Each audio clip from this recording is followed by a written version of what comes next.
Good evening, everyone, and welcome to the class, The Buddhist Path of Awakening. We are working our way through the Profound Treasury of the Ocean of Dharma by Chogyam Trungpa, which is a digest of talks given over a period of, I always keep getting it mixed up, I think it's 13 years.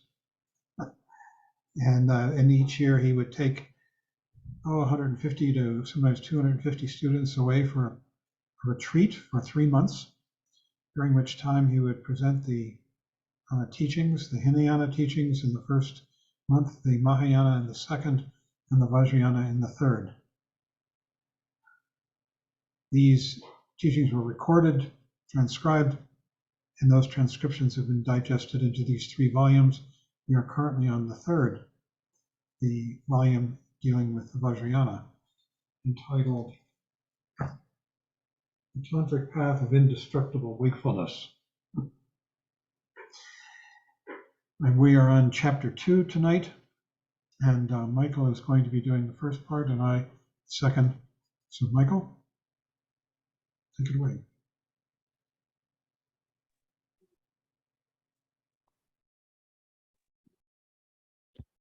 Okay, yeah, so we'll begin with the second chapter, which is titled The Transition to Vajrayana. And one of our participants last week had read ahead and felt that this was a difficult chapter, and I think there's some accuracy in that. It's actually composed of or constructed from 13 different seminary talks. So there's a lot of different material here, and sometimes the continuity might not always be clear, although it's there.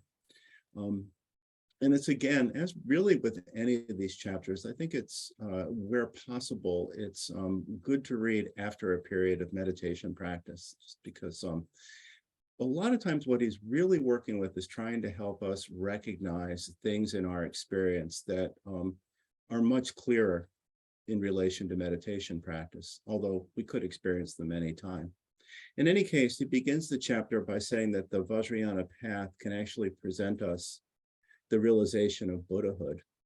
And what we're talking about here is how very direct the Vajrayana path is.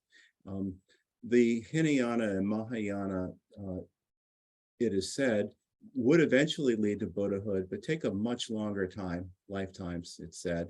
Whereas the Vajrayana, it's possible to attain realization in one lifetime. Not easy, but that it can be done. So it's a very direct presentation of the nature of mind, a very direct presentation of the nature of reality to us. He says, according to the Vajrayana, we're already Buddha. Can't get much more direct than that. And we have to understand that and realize it. In the Mahayana, we have inklings of Buddha nature, inklings of enlightenment, but in the Vajrayana, we're already Buddha. And that's really the difference between the 2 approaches. So again, very direct path. As in the introductory chapter that we read and in chapter 1, he again makes the point that if we haven't understood the Hinayana and Mahayana, we cannot understand the Vajrayana, that it's very much the Hinayana and Mahayana provide a foundation. And again, he makes this point. So I think he's trying to tell us something. He says if we don't understand the Hinayana and Mahayana, there's a danger that we'll trip out on our expectations. In other words, we'll have some idea of what we should be experiencing, some conceptual idea of Buddha nature, of our Buddhahood, of the nature of enlightenment, and trip out on that, trying to push ourselves into something, or we'll become completely confused. So again, it's again, he emphasizes the importance of the foundational vehicle, the Hinayana, and the greater vehicle, the Mahayana. He says that actually the Vajrayana is an extension of the Mahayana, which actually is a theme that comes up in various ways in other parts of this chapter. And for that reason, it's essential that we be adequately prepared. And he begins by we should be realized on the Hinayana level by realizing the truth of suffering, the very first noble truth. Again, not as like a fill-in-the-blank answer to a question, but as real personal experience, a real personal understanding of the nature of suffering, which in turn leads to recognition of the nature of the origin of suffering and all the rest. And as well, gets us to not be as preoccupied as we are conventionally with things of the world, worldly dharmas such as fame and gain, pain and pleasure, and instead begin a journey of looking at ourselves through settling ourselves in meditation practice and seeing who we are, what we really are, beginning to recognize our fundamentally awake qualities. And with that, then we should, as he says, we should begin to understand innate Buddha nature. Again, have at least inklings of Buddha nature, inklings of awake, inklings of enlightenment. And with that, then we become qualified to listen to the teachings of the ultimate result, Buddhahood in the Vajrayana. It says in the Mahayana, we develop a sympathetic attitude toward others and are willing to we've learned to overcome selfishness. In other words, we don't always put ourselves first. We consider other beings. But we also learn to treat ourselves better in the sense of making friends with ourselves and allowing ourselves to just simply be as we are, rather than twisting ourselves into contortions of something that we think is more ideal or different or better. We establish a relationship with a teacher, a spiritual friend, and develop prajna and compassion. And once we have prajna and compassion, he says, then we can understand the nature of our basic nature, or alaya. And we begin to realize that our mind is luminous, meaning clear, knowing, and free from ego, that we are, through our understanding of the Hinayana and Mahayana teachings, able to see that the nature of egolessness, that there is not any permanent, independent, singular self that we can hold on to, but rather a constant changing of moods, feelings, perceptions from moment to moment, without any solid sense of self. And with that, then we're able to work with our kleshas because we're less attached to a sense of self, less attached to ego-driven dreams and hopes and fears. And we're softened enough to hear the Vajrayana teachings. So then the next section is titled Fullness and Magic. And here we're starting with, as he says, that the Mahayana is concerned with emptiness or shunyata. So here we're getting into what he means when he says that the Vajrayana is an extension of the Mahayana. The Mahayana is concerned with emptiness or shunyata, the lack of a truly existent self in ourselves in terms of what we learned about ego of self, as well as the lack of true inherent existence in things of the world. So Mahayana is concerned with emptiness or shunyata, or as he says, experience without reference point, experience without any kind of fixed point of view, or any experience of fixed mind.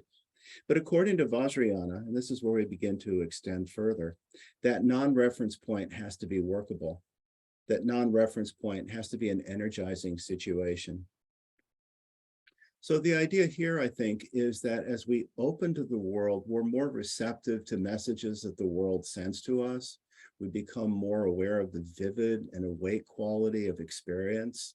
We begin to see things exactly as they are, rather than through a veil of preconceptions and hopes and fears, and whatever other ego-driven schemes we might cook up. And this non-reference point then becomes energizing. This is very much like, I think, the notion of drala that we discussed in the Shambhala, the Sacred Path of the Warrior. We begin talking about just the vastness of perception. We're talking about completely open mind here. And he says this non-reference point has to be an energizing situation, rather than energy being dependent on compassion. So I think the point here is that even compassion can become a reference point, and we're even letting go of that. Not that we're not still experiencing compassion for beings, but it's not based on any kind of fixed idea or any kind of preconception of any kind. It's, again, just part of very direct, on-the-spot experience. And that's why he says, if compassion arises, it has to be magical. From these conclusions, he said, the word siddhi came to be. And siddhi is a word that, as he says, means complete achievement. Sometimes it's translated as powers.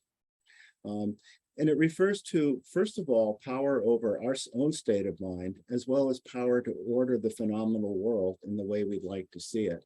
So we begin to become more able to influence the world around us because we're seeing things as they are, and we work with things as they are, and we see the potential of things exactly as they are, so that we're able to draw out possibilities and potentialities rather than, again, imposing any kind of scheme from the outside on them.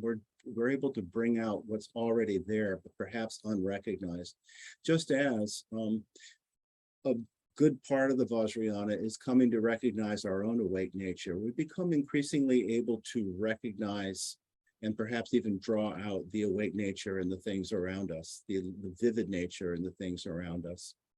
As he says, Tantra exists from the viewpoint that Shunyata has fullness or a magical quality. Otherwise, it could not be empty. So we're talking about not just simply the non-existence of self, but that again, when we're free of reference point, when we're free of fixed mind, then things become just energized with potential. I think I've shared before that in certain Zen traditions, emptiness is sometimes called boundlessness, because we realize that things aren't fixed, that things aren't set in stone, but that in fact there's potentiality and energy and power in things, and messages and things as well about how to be in the world, how to relate to things. And that this is, he says that this fullness, the sense of vividness and beauty and power and potentiality, the fullness, which we recognize when we're able to let go of any kind of fixed sense of self and fixed sense of the things around us as well, that this isn't explored in the lower yanas. So this is, again, an extension of Mahayana, that emptiness is what allows us to recognize fullness. It's because things are empty that they're potentially full, potentially vibrant, potentially vivid, potentially unique in each moment. He says in Vajrayana, we survey the contents of that fullness and ask what it means to us. Without Vajrayana, there's no way to understand the fullness of enlightenment. And he says the closest the basic yanas come to such fullness is the idea of compassion and the idea of exchanging self for other. And this is because when we are able to truly exchange self for other, we let go of our self-preoccupation. We let go of self-concern so that there's less barrier, less judgment, less preconception, less choosing, less rejection of things. And we're able to just be with things, another person, just as they are. And that this letting go that makes this possible, makes exchanging self for other possible, as he says, is as close as the basic yanas come to the fullness that is explored thoroughly in the Vajrayana. He says in the Mahayana, you're working with both sentient beings and enlightened beings equally, but according to Vajrayana, that's not quite enough. In the samsaric world, sanity or enlightenment has the upper hand. You have to study Vajrayana, otherwise you'll still be involved with a level of idiot democracy. So beginning to reference here things that we'll explore, I believe, further in this text. But one of the ideas in the Vajrayana is not only do we recognize our own Buddhahood, but we actually recognize the Buddhahood of all beings, that all beings are potential Buddhas, or all beings are Buddhas if only they recognize who they truly are. And that in the Vajrayana, there is very fully a sense that in the long run, however many lifetimes and eons it might take, that enlightenment's actually inevitable, that the power of sanity, the power of awakened mind eventually will come through in every being. And that this is, I think, what he means by giving a priority to sanity, that we come to recognize this possibility as well. The next section is titled Great Equilibrium. And in this section, he says in the Vajrayana, there's an emphasis on upaya, or skillful means. And again, I think this is another way of thinking about the state of mind, the state of being, we're able to recognize the fullness of things. We're able to see all the potentiality and all the beauty and all the uniqueness in things, that out of that comes skillful means. Because again, we just know what's possible, even if other beings don't recognize what's possible. He says it's composed of, the Vajrayana is composed of teachings based on a particular state of mind or mental approach in which shunyata and prajna are put together and are regarded as upaya. So the combination of the emptiness nature of the phenomenal world, again, that things aren't fixed, the boundless nature of things, the combination of the emptiness nature of the phenomenal world and clear seeing, our awake mind, is regarded as great compassion, which is considered to be a skillful means. And what he's beginning to talk about here, and will come through as we go through this section, is the nature of clarity, emptiness, or the fact that our mind is basically, again, clear, awake, luminous, energetic, and at the same time empty, ungraspable, not fixed, has no particular reference point. And it's this state of mind from which upaya arises, which skillful means arises. He says this is, again, a difference from the Mahayana, that the Vajrayana teachings understand that even the relative truth is workable and insightful. He says on the level of relative truth, kunzap, all dharmas are equally important and in equilibrium.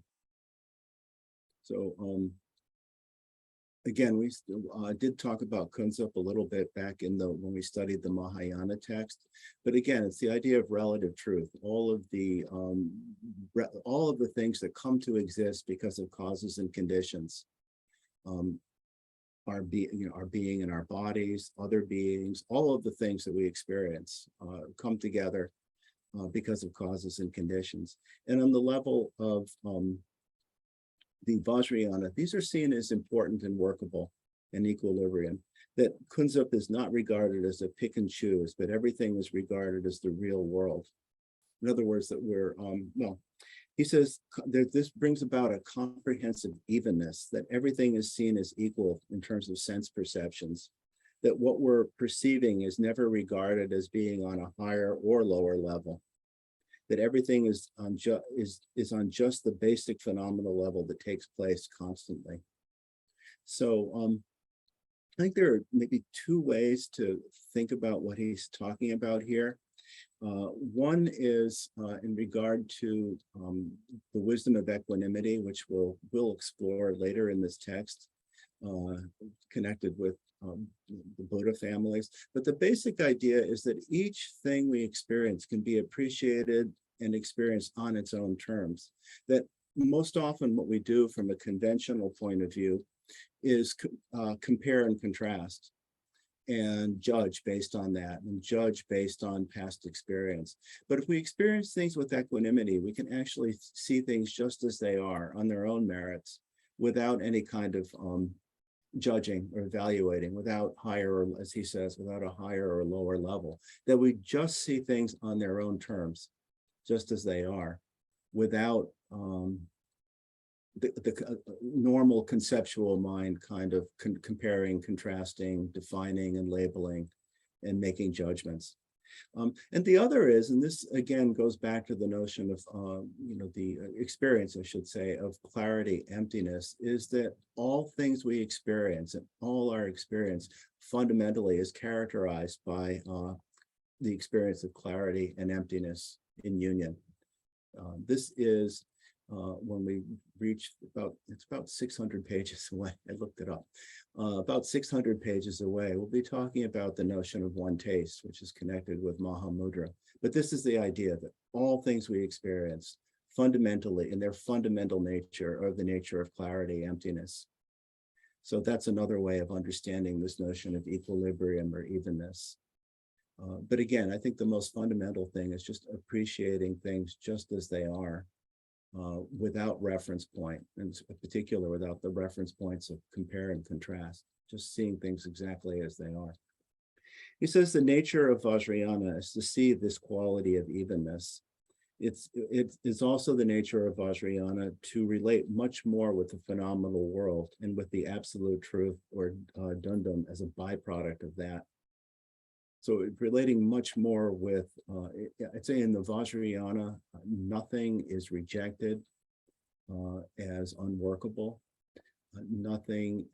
Everything is workable in terms of experience. Whereas in the lower yanas, particularly the Hinayana, it's sometimes called the path of abandonment, because we're look at the kleshas, for instance, as something that we want to reject. And on some level, when we're working with taming our mind, that's how we have to start. But on the Vajrayana level, it's much more actually seeing the inherent wisdom in all experience, all the possibilities in every kind of experience. So that when we let go of the ego-driven quality of the kleshas, we see them as just energy and can actually work with them in a different way.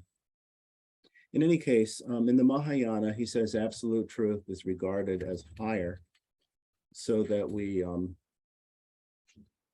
cultivate that level more and see the physical world as just completely ordinary, which is what we do, for instance, with Madhyamaka practice, where we try to work through to seeing ultimate truth. But in this case, we're actually learning to appreciate relative truth as well, and seeing, again, working with the fullness of that experience. At the Vajrayana, he says that becomes a problem, this seeing the absolute truth as something higher.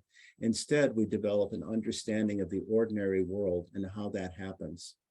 And he goes into all kinds of examples of just, very ordinary things, cooking eggs, checking tire pressure, to more complicated things like how someone might hate us, he says. But again, the idea is just dealing with things of the ordinary world, but in an extraordinary way.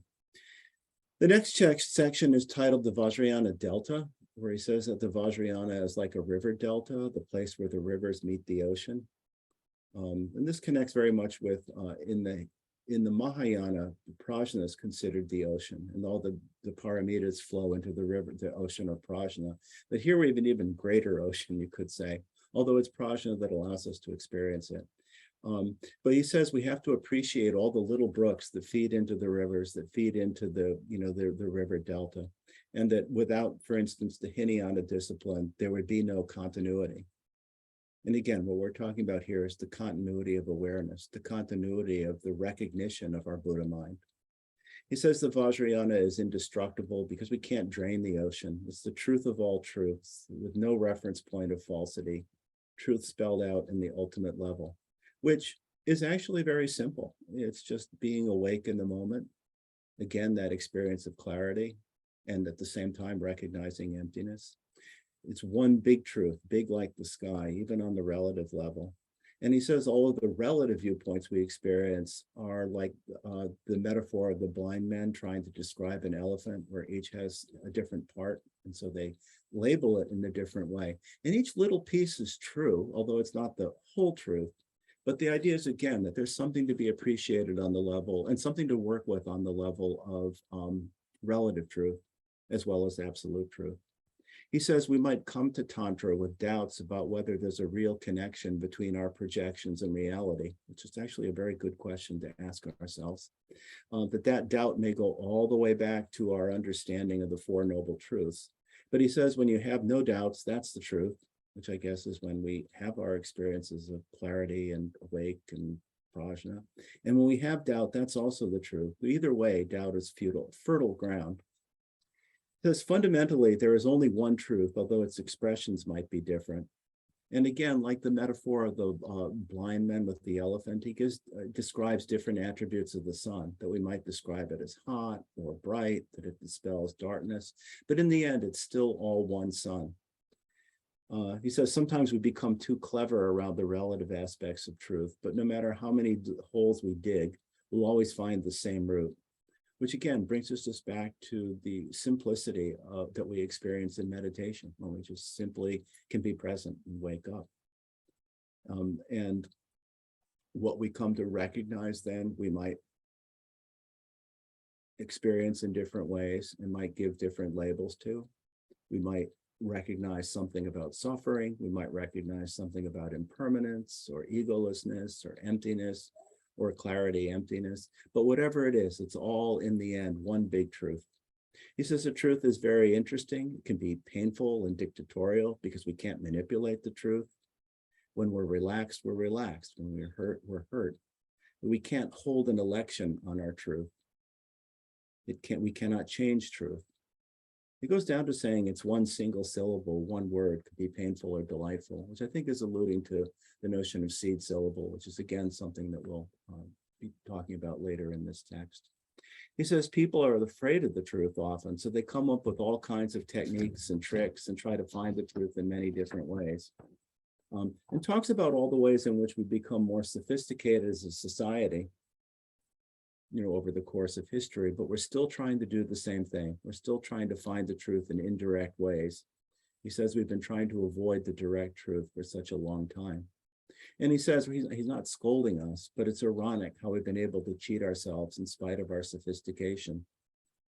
The more sophisticated we are, the more we come up with philosophies to avoid the truth and come up with something else, which he says this is spiritual materialism. So that we find ourselves over and over again looking for something to cling to, something seemingly solid and possessible that we can hold on to.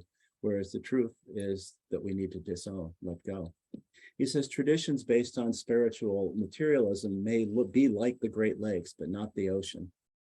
They don't have the vastness and profundity of the Vajrayana. And he says the reason for this is that they do not see mind as at once fundamentally luminous and egoless. So again, luminous or clarity, egoless or empty. The Vajrayana experience is luminous and bright because we relate to the phenomenal world without cheating or giving anything up. It's luminous because we have a genuine sympathy and passion for helping others, even beyond the Mahayana level. And he goes on to say even further that we could begin to have an element of craziness at the highest level of wisdom because we don't believe in ordinary conventions. And at that point, because we're free, our teaching techniques and our practice techniques are not stagnant or imprisoned. So again, we're back to the notion of skillful means, where we're not bound by conventional thinking, conventional cliches, conventional preconceptions. But he says being free of social norms doesn't make us crazy. We actually become more reasonable, daring, and bright. Reasonable, daring, and bright. And he defines this as that we're able to read. He says that we're able to reason because we're not bound by stale thinking. We're actually responsive to situations. We're actually working with things as they are. We're daring. Daring means that we're free of concepts. Again, that we're seeing things as they are, not through the veil of concepts and judgments and past habits and habituations that we might have. And the bright means that we're actually an inspiration to others. With those three qualities, he says, we can actually defeat the habitual patterns of samsara and proclaim ourselves elegantly and beautifully. So that would be a nice place to end the chapter, but it doesn't. There's much more. The next section is called Shock and Danger. And he says it's possible that this greater elegance and beauty, it will shock people, that the Vajrayana way of relating with pleasure is also greater. Because the Vajrayana doesn't reject sense pleasures, as the Hinayana does in order to develop initial discipline. That we can actually learn to use sense pleasures as yet one more way to wake ourselves up and one more way to connect with the world. He goes on he talks about all of the new things that come about in the relative world, new things, new fashions each year, that people want to alternate things, but actually keep doing the same things. But when a fresh, new, and beautiful mind comes into the world, that world is completely transformed. So this is the shock.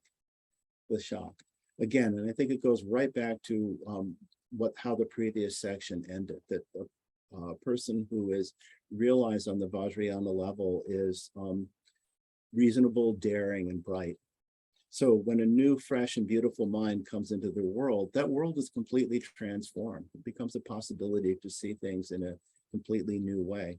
And he says, this is the definition of enlightened society, that it's not based on a gimmick, but on the beyond the mind concept of Vajrayana. It is necessary always. So beyond the mind, meaning that we've let go of any sense of duality, any sense of fixed mind, any sense of conceptual mind that holds us back. He says the elements of the Vajrayana path might seem easy, and sometimes we can tune in very fast, but it's also possible that if we don't know how to relate with the ocean of Vajrayana, we could be pulled under the water, that the ocean is very dangerous. And he gives us a metaphor for this, that parachuting looks easy, but if you try to do it yourself and you don't pull the cord, you go straight down. Or calligraphy looks so easy when you see a master doing it, but when we try, we come away with a hand blackened with ink. So the Vajrayana, he says, is the same kind of situation. We might end up doing everything the wrong way. And for that reason, it's dangerous. He says, if someone said you should develop egolessness and you developed ego instead, you could become an egomaniac. If someone said you should develop egolessness and you developed ego instead, you could become an egomaniac. And in that statement right there is again, a reflection of the importance of appreciating the Hinayana and Mahayana.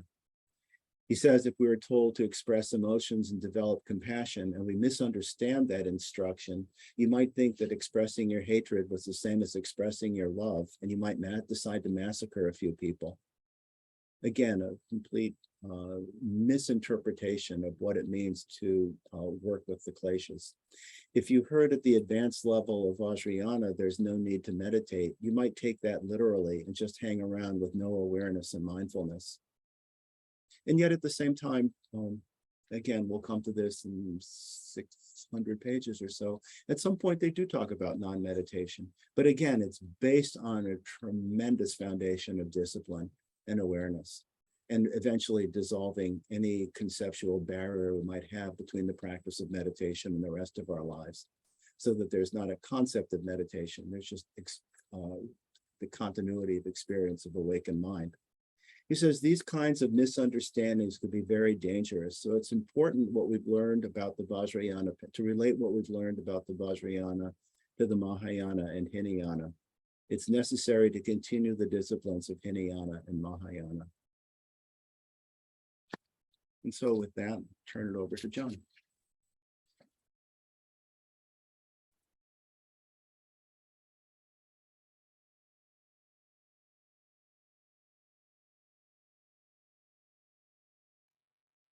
Thank you, Michael. There is so much in this chapter. It's really a lot. So I'd like to start with something that might simplify things. And that is that I want everybody to take a good posture, a posture of meditation, and bring your mind into this present moment, clear, without thinking about anything in particular. And if you do think about something, just see that. There's nothing really to think about here. And rest your mind in this clarity, right here, looking at the screen or whatever you might be looking at, hearing these words, aware of anything and everything, the feeling of your bottom on whatever you're sitting on, the thoughts that go through your mind, effortless clarity, knowingness, without any purpose, without trying to get from one place to another, or better to worse, or worse to better, just simply resting in this, here and now, without purpose, without goal. This is both mindfulness and awareness. It's mindfulness because we come back from thinking now and then into this awareness, which is aware of whatever is going on here in the moment. This is our basic practice. And it's this practice that will illuminate and make real all of these words describing the Vajrayana. I'd like to say you can relax now That's a joke. This awareness is the ultimate form of relaxation because it has no purpose. It has no aim or goal. It's just what it is. Or as they say in the texts, as it is, ta ta ta. It's just utterly effortless, here and now, awake, aware of anything that happens to present itself.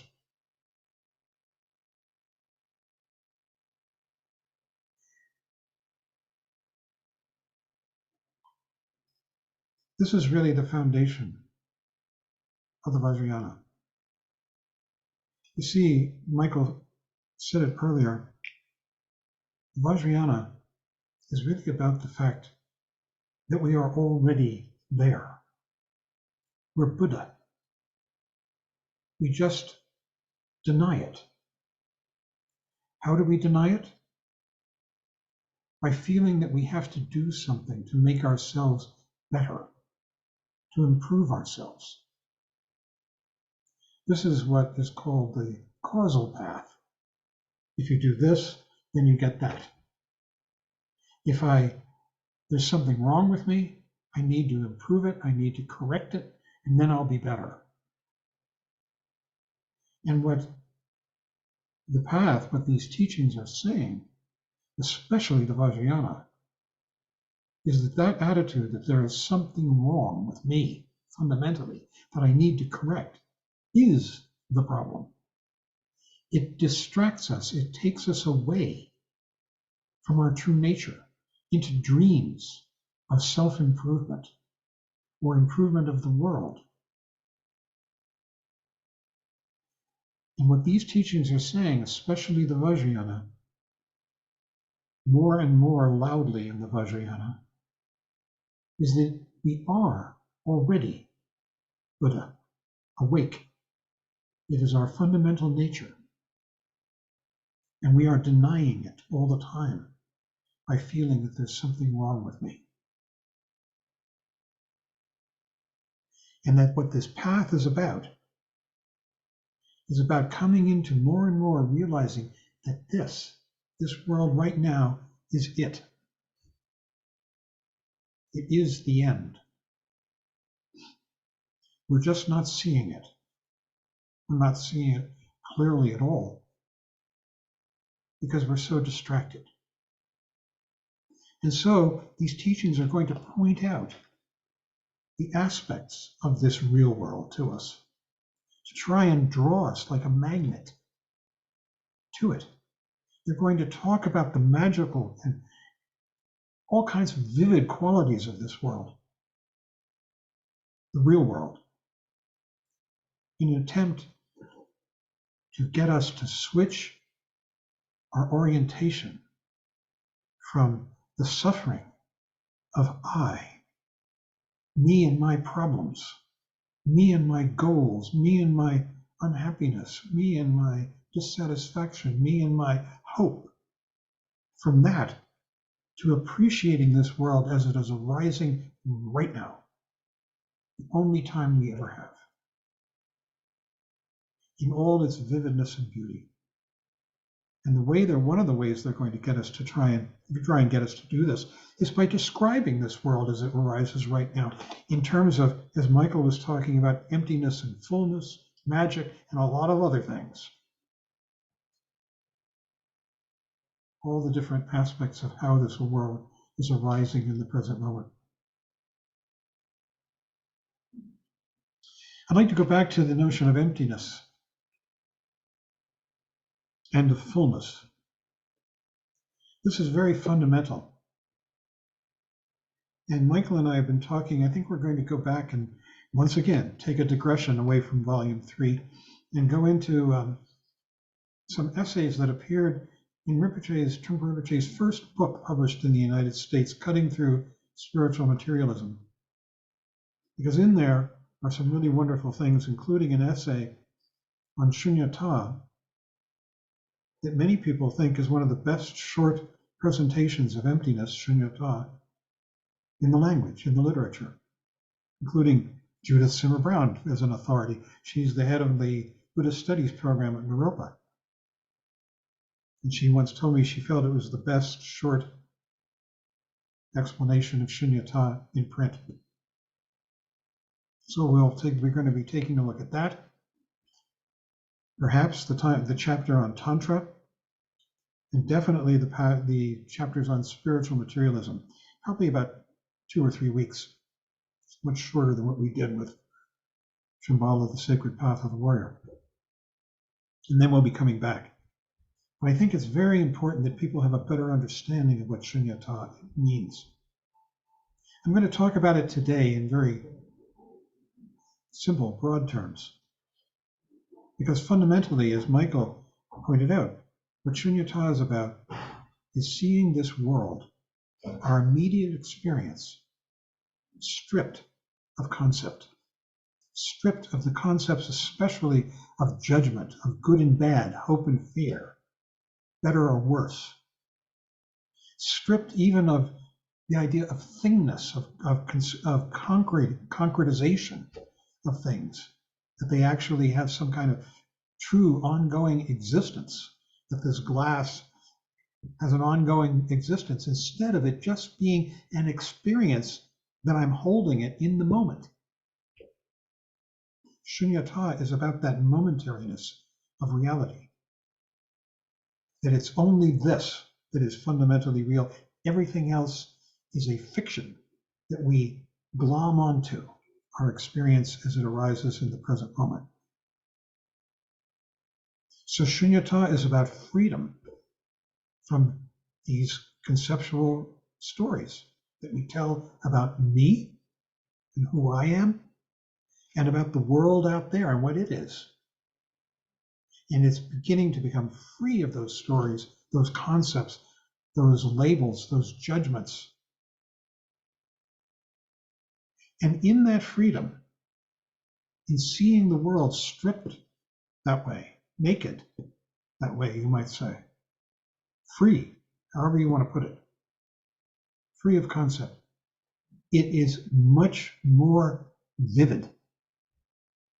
It's like we walk down the street thinking, and we don't see the colors of the trees and the streets and the buildings and the people because we're so lost in a fog of anxious, future and past oriented thought. But when we begin to come back into the present, Shunyata, and all of this emerges much more clearly, vividly. And this is called the union of emptiness, meaning freedom from concept, and of luminosity. Shunyata in Sanskrit, Prabhasvara in Sanskrit, luminosity, vividness. So we need to transition. The lower yanas are very good preparation. We learn how to do this meditation practice, coming back, mindfulness awareness practice, shamatha vipassana. We learn basic doctrines, the Four Noble Truths, the 3 marks of existence, the 6 realms of suffering. But now we need to be moving on, at least intellectually, if not experientially, both. And the Vajrayana path is increasingly about coming into this present moment and switching our realities. Switching from an idea of causality that someday I'll get there, which is so unhappy, so heavy. Someday I'll be better. If I just work hard enough, then I'll get better. And what this is, it's so ironic that what this path is telling us is that that's the very problem. That is the problem of suffering, ignorance, samsara, thinking that there's something wrong with me and that I need to correct it, and that I will correct it someday. So the idea of Buddha nature, or bodhicitta, awakened mind. In the lower yanas, the idea of awakened mind is something that exists within us, and we're trying very hard to sort of uncover it, to find it. And there is, for instance, there's an analogy of a beggar living in a hovel and not realizing that beneath the ground is buried a treasure. This is the Hinayana Mahayana, you might say, version of Buddha mind or Buddha nature. And that we have to dig or do something to get to it. The Vajrayana notion, increasingly as you go through the Vajrayana path, is that this is it, it's already here. And that our very lack of faith in that is what the problem is. So we make a commitment and we enter this path to the three wheels of learning, which are meditation, study, we're doing that, and discipline. Discipline means we try to live a decent life, and we try to tread this path properly. And we don't be seduced into promises of some kind of exotic reward. When Trungpa Rinpoche was giving these teachings, there were people about who were offering Tantra, Vajrayana, as some kind of very exotic, magical, it is magical, but not in the way they meant, path, as a seduction to get people into it. He hated that. Hated it, regarded it as harmful, very harmful. So he says, so you have to synchronize your learning and your sitting meditation practice, your shamatha vipassana, even if you are a Vajrayana student. In fact, your shamatha vipassana deepens into the essence of the Vajrayana.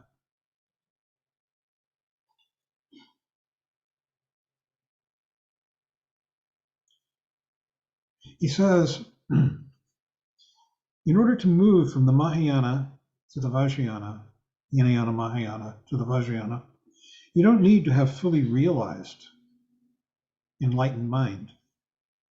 Although you do need to have some glimpse of it, some inkling of it.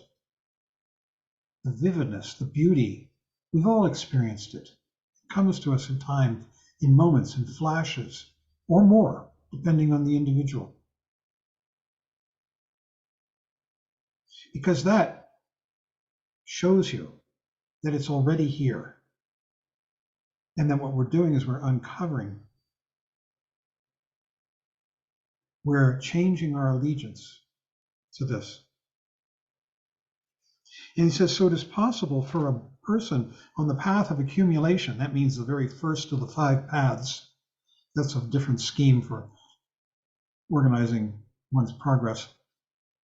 Basically what he's saying is it's possible for a person who is a beginner in terms of their practice, their meditation practice, their study, the doctrines they're studying, to nonetheless have a flash to understanding of enlightened mind and to be a Vajrayana practitioner at the same time. And in fact, this is what happened with all of us who came and studied with him.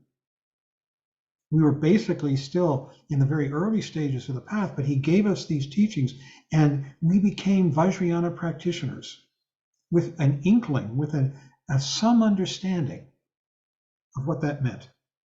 And that's fine. That's the way it has to be. The way it has to be. Because we come to this path because we've had some intuition, some inkling, some glimpse of what it is that this path is offering. Meanwhile, we're still mired in confusion. And that's what we have to work with. And so we begin to do practices that are going to take us further and deeper.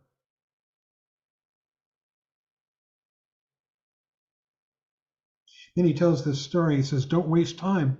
Anything can happen. And he tells the story of the Sakya Pandita and the Chinese emperor, Godin Khan, who was a Mongol emperor, and how Godin Khan just delayed.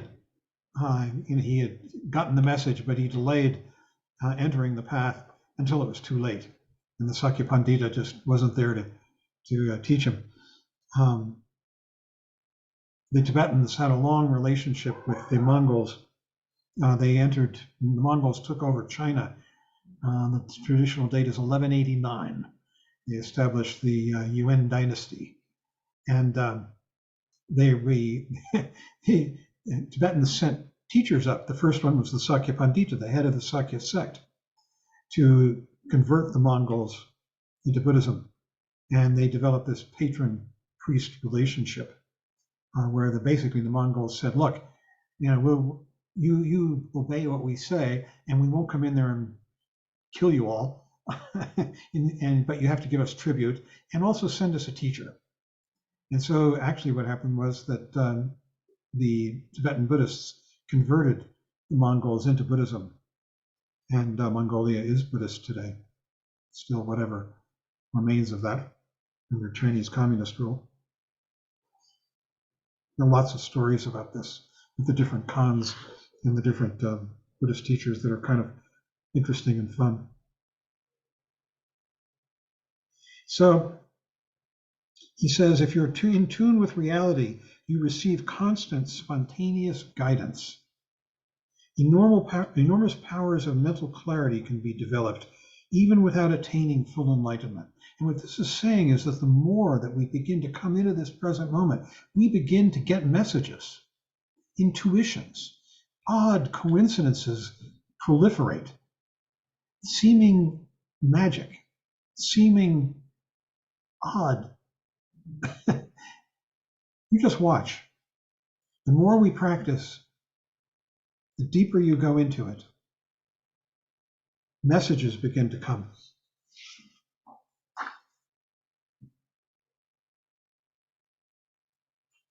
He says, having begun to understand shunyata, you are now going beyond that. So we have to take a pause here, and we're going to go next week into cutting through spiritual materialism and read about shunyata. I've looked at a lot of different sources, and frankly, for a short introduction, I still think the chapter on shunyata is the best. I was thinking about sending out the text by the Dalai Lama, The Essence of Buddhism, but it's a lot more reading, and I think that this is clearer. And we need this foundation, this understanding, because what Shunyata is describing is reality. It's the way things really are. And it is the foundation of the Vajrayana, that understanding of no I, no other, everything arising and passing away in the instant, a constant and ever-changing display. So we're going to take a look at that. And he says, we're going to go beyond that. You're beginning to enter a larger world with the idea of Vajrayana, Tantra. Tantra, Vajrayana, they mean the same thing. Well, Tantrayana. Yana means vehicle. Tantrayana is the vehicle of the Tantras. Mantrayana, Vajrayana, they all refer to this body of teachings.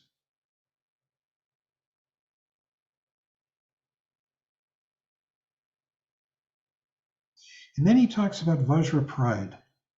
And this is really all tying into the same thing. Vajra pride means complete confidence that this is Buddha nature. This is Buddha mind, that there is nothing more to it. although there's a lot to learn about it. It's like you're entering a new world, and it has lots of descriptors. Primarily, this new world is going to be described, and we'll be going into this in terms of the bodies of the Buddha. They're called kayas, and wisdoms.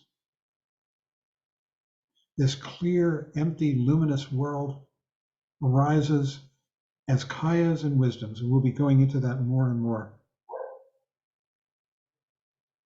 So this Vajra pride, he said, could also be called crazy wisdom. Yeshe cholwa. Yeshe is a word that means wisdom. It's translated as wisdom in English.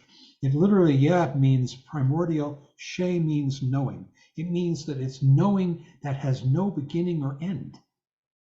It's simply here, now, this, right here, this knowingness. She, is primordial. She is knowing. Cholwa means crazy, gone wild. And gone wild means what that was referring to is that this is a wisdom which breaks conventions. It doesn't know hope and fear. It's utterly as it is. And it's Vajra pride. Vajra pride means indestructible pride. It's the pride of knowing this without doubt, without self-doubt, especially without self-doubt.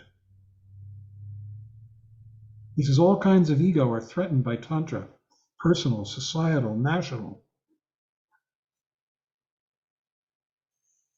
This Vajra pride doesn't let the lies of ego come into your system anywhere.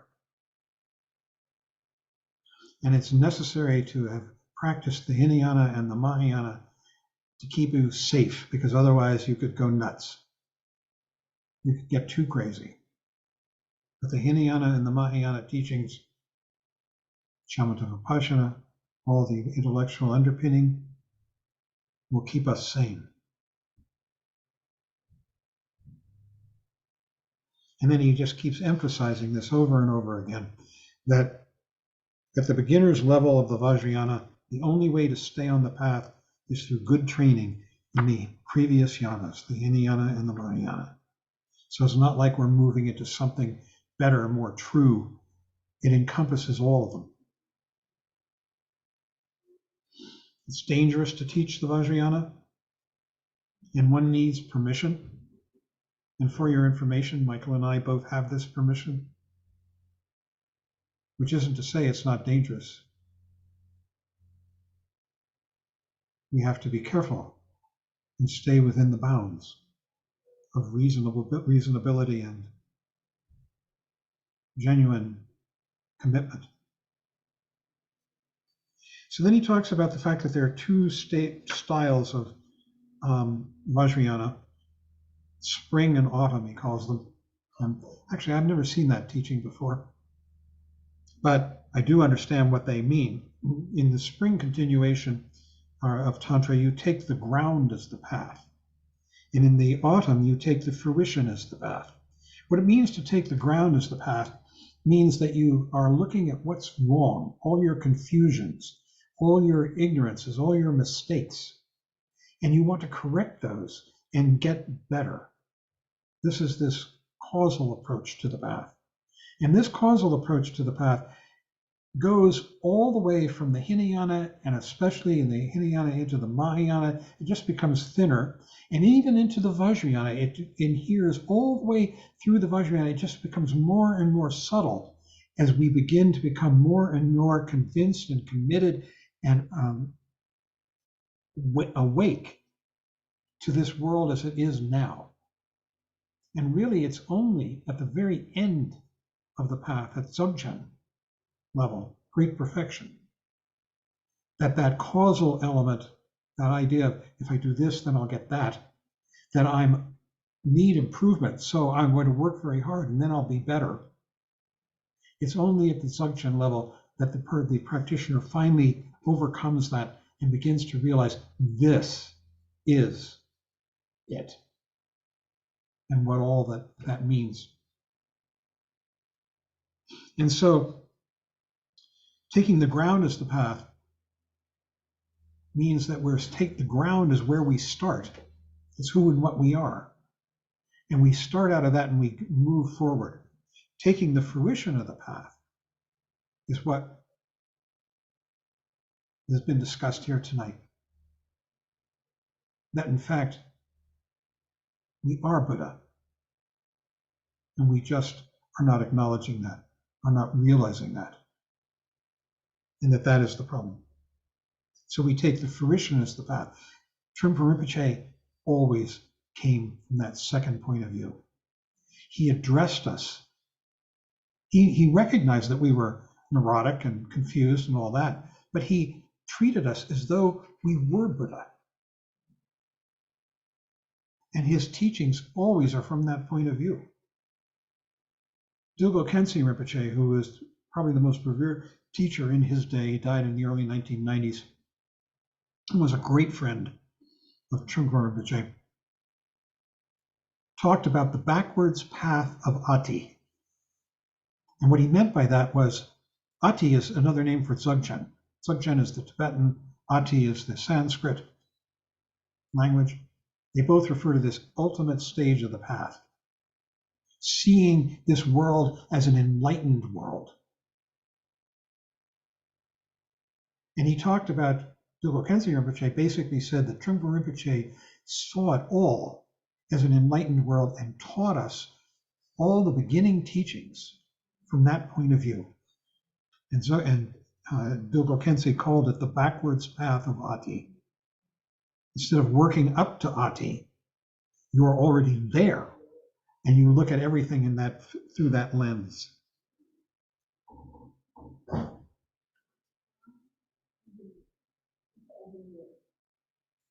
So that's taking the ground as the path.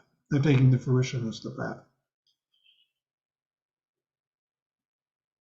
And then he says, again and again, you need to cover the entire path repeatedly, including the Hinayana precision and mindful awareness, and Mahayana generosity and love, and openness and shunyata, and you can generate greater warriorship.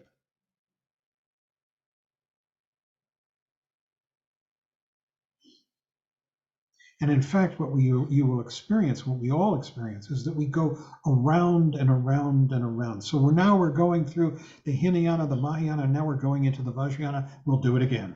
I've been doing it for, 50 years.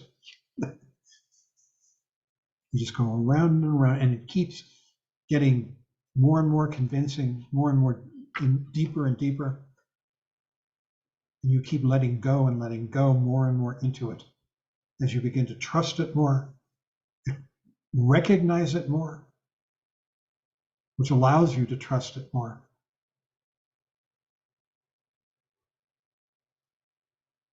And he talks about the necessity of the preliminary practices, which some of you are doing, the Nundra practices, prostrations, Vajrasattva mantra, mandala practice, and Guru Yoga.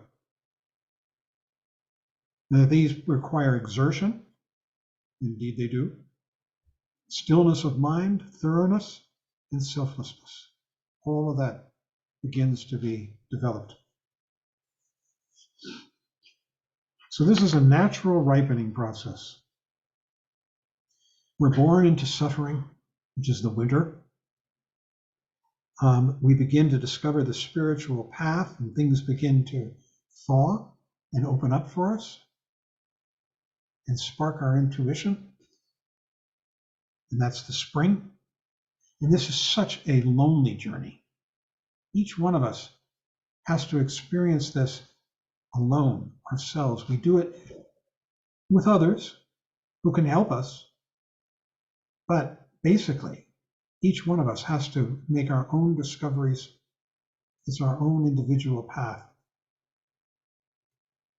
And then summer comes, a long summer, a long journey. We study and practice for what seems a long time as things begin to grow and develop. The summer, it's like when summer is here, if you pick up a clod of earth, underneath it there are worms and bugs and everything's alive, the roots of plants. This is all the development of the path. with all its beautiful complexity that it offers us. And then autumn is coming with the fruition, beginning to discover things. And we go through this cycle over and over again. He says, you make this journey through the seasons again and again. And finally, you realize that a journey has taken place. You see that you're not the same person you were originally. Your appearance and your existence altogether have begun to change and become softer. This is something we begin to see gradually as we tread the path.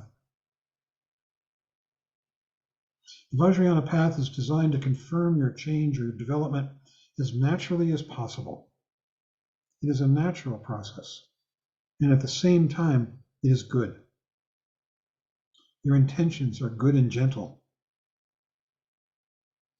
You are thoroughly trained, a shinjanged person. Shinjanged means that you've been cleaned up. Your neurosis has been cleaned up. And you are already a tonglened person because you begin to run to practice generosity for others. Therefore, you are capable of practicing Vajrayana fully and thoroughly. Finally, he says the Vajrayana is a non-journey, without beginning or end, not going to or coming from anywhere. A journey without journeying. Because where we're going, we were already there.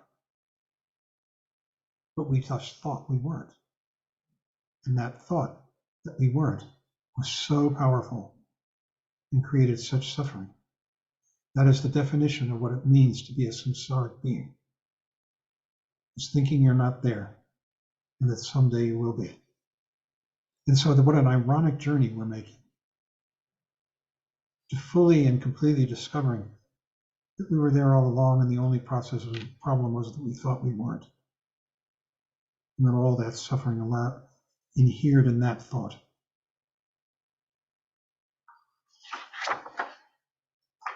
So I'm going to stop here and we can have a discussion.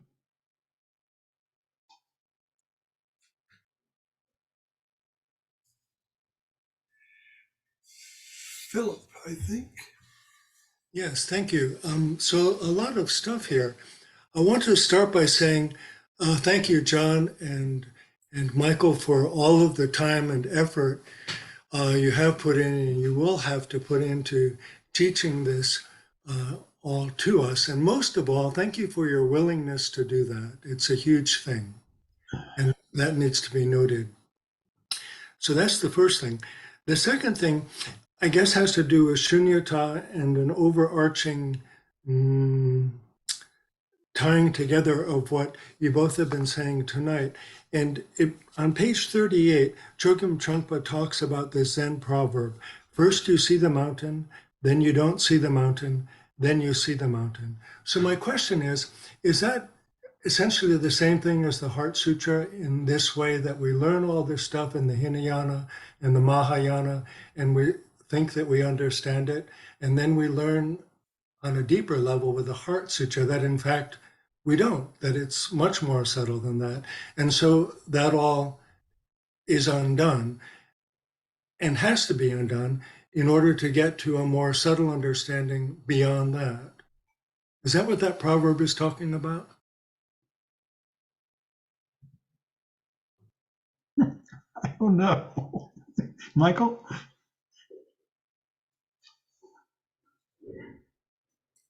I think that's one way of getting at it. I think that when we can just look at something more easy than maybe a mountain. But if we just like when we sit down in meditation practice in the beginning, we're in a room, but if we're really speeding along and caught up, we're seeing things, but we're not really seeing things at all. Everything just, there's just kind of a confused sense of where we are. So that's first, there is a mountain. We have some idea of what we're seeing, but we're not really seeing it. We're just seeing our ideas of things. And then as we let go, there isn't any label for things. There's There's just, immediate direct experience. And then we begin to actually appreciate specific things. I don't know if I'm describing it very well. I'm trying to thinking about my experience sometimes in meditation, particularly when, I had to go to, the Shambhala Center in New Haven after a day of work and then drive down 91, which can be a nightmare at rush hour. And when I first start sitting, there's like a window or a brick wall in front of me, and I'm aware of this, that I'm there and there's these, wall. But at some point, I actually settle down and slow down. And then there's not any idea at all. It's just, I'm just sort of settling into the actual perceptual experience and kind of waking up, I guess you could say.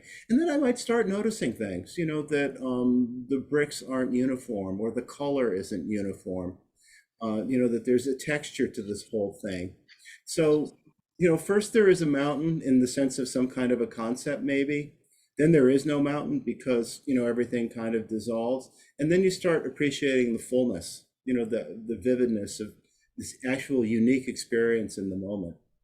I don't know if that helps at all, but that's kind of how I take it. That and the Allman Brothers Mountain Jam, but that's a whole nother thing. The last thing, that's good, and that does help. The last thing I wanted to mention is I think a lot of us, on finishing the second text, had the feeling that we had returned to where we began. So that sense of going around and starting over is already present in us, I think.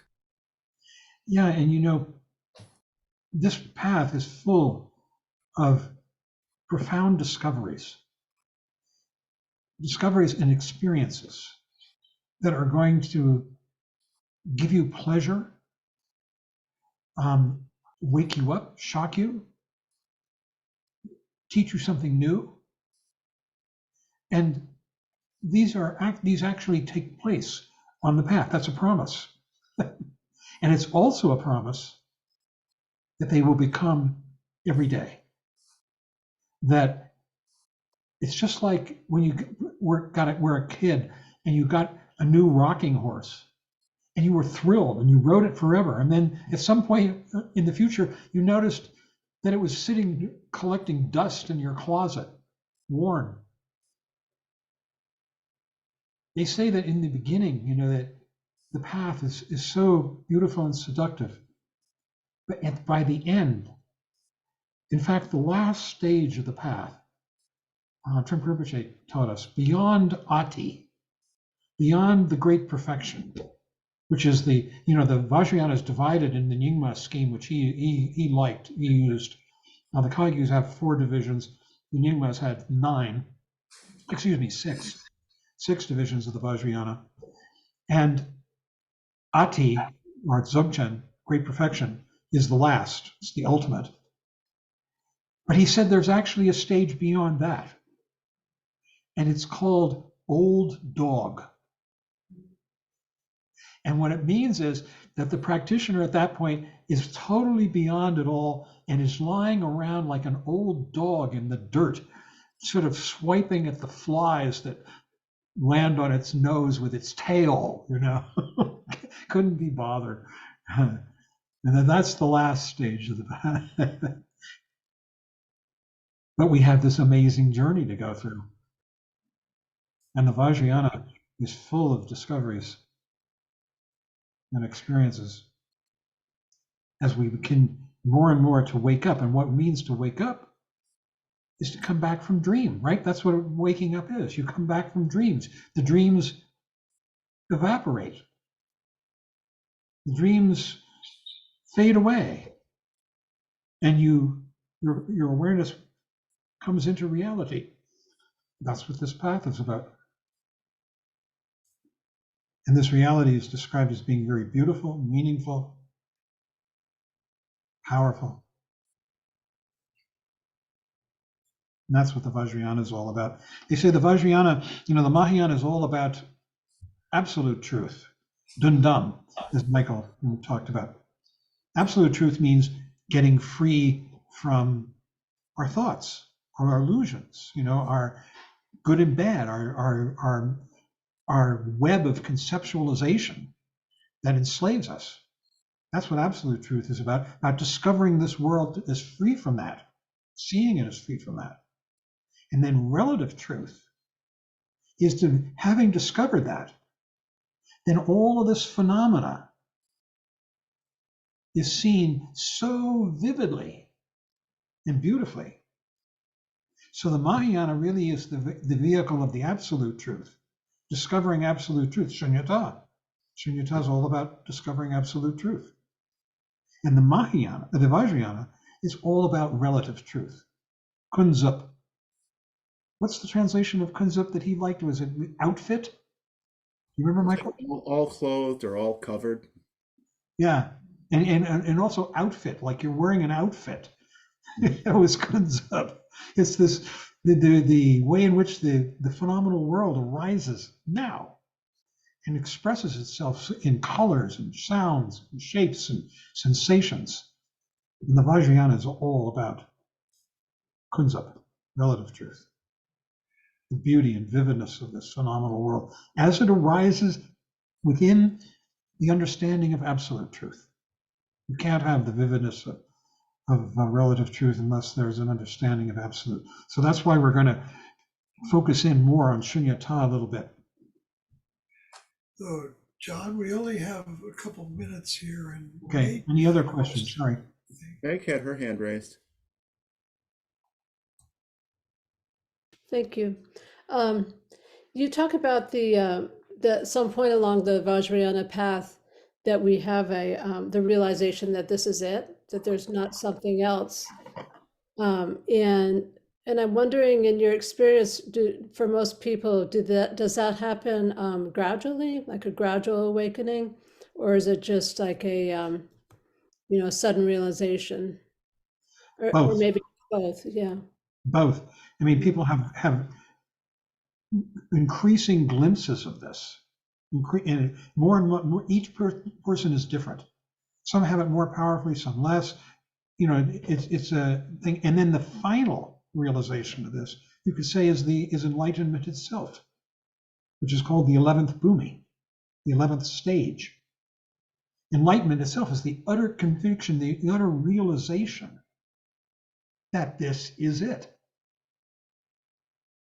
that there's nowhere else to go.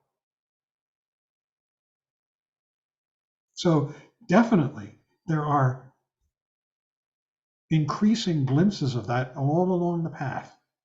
It's really what motivates us. It's the only true motivation for treading this path, that we all begin to understand increasingly what sanity truly is. We have it within us, and we're starting to recognize it. If without that, the motivation becomes what he calls spiritual materialism, which is corrupt. That's the idea of I'm going to get something.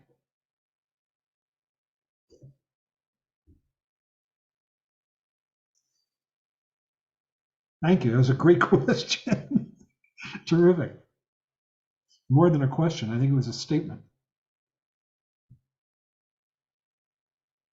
So we should end, right? Oh, no, we got another 3 minutes. Somebody else. Who's there? Lodro. Thank you so much for the wonderful presentation. I think one of my favorite lines from this chapter is enlightenment is unavoidable, or that enlightenment has the upper hand. And I think that I really like that, because I think even in moments of doubt or confusion, we all tend to manifest that, right? I think my interpretation of it is that if I were to say, absolutely not, I am not enlightened, that shows very strong conviction, like a very strong form of like being inflexible like a mountain. It is a manifestation of one of the qualities of enlightenment.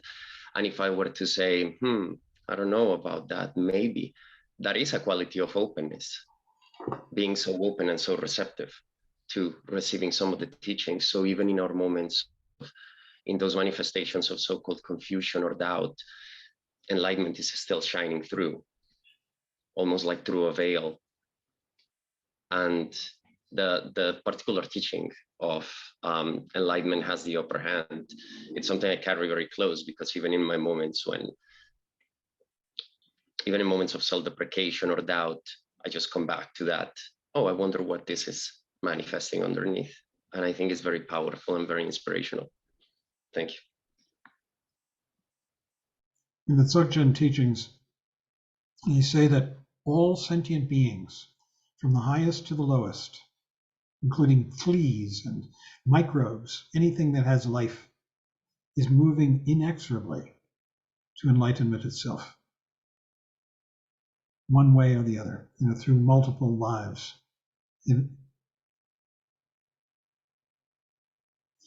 Well, we should end. Who's doing the chants? I've forgotten. I was. You were. Okay, I'll put them up, and we'll close with the chants.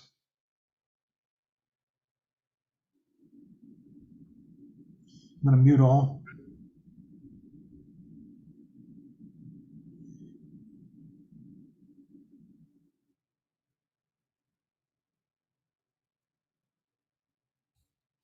Okay, so we'll close by reciting the prayer for peace. Oops, sorry. And by dedicating the merit generated through our study and practice to the benefit of all sentient beings. By the blessings of enlightened and compassionate ones, by the power of my positive actions of 3 times and my prayers of pure aspiration, may wars, conflicts, epidemics, and all other maladies dissolve in this world, and may the earth and all who live on this earth enjoy the abundance of well-being. May all learn to live lovingly with each other. By this merit, may all obtain omniscience. May it defeat the enemy wrongdoing. From the stormy waves of birth, old age, sickness, and death, from the ocean of samsara, may I free all beings. By the confidence of the golden sun of the great east, may the lotus garden of the radiance wisdom bloom. May the dark ignorance of sentient beings be dispelled. May all beings enjoy profound, brilliant glory.